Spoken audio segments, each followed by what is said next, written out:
वालेकुम, मेरा नाम है तांबोली रिम चमलंग। मैं 4वीं जमात की तलबा हूँ। आज हम दोनों माहौल का मुतल्ला सबक नंबर 1 हैवानात का दौर हयात इस सबक का जुज़ तितली का दौर हयात बताएंगे।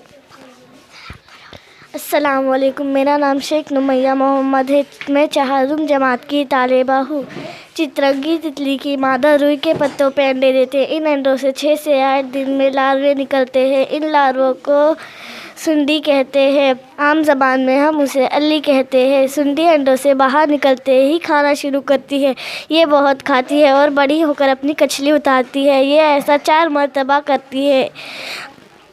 10-12 दिन सुंडी की हालत में रहती है।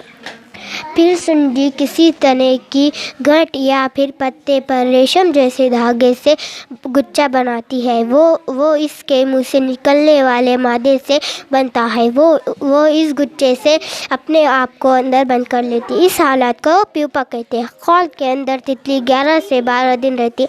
खौल के अंदर इसकी नशोनुमा होती है। फिर खूबसूरत 4-6 पैर वाली तितली बाहर निकलती है। तमाम तितलियों की नशोनुमा इसी तरह से होती है।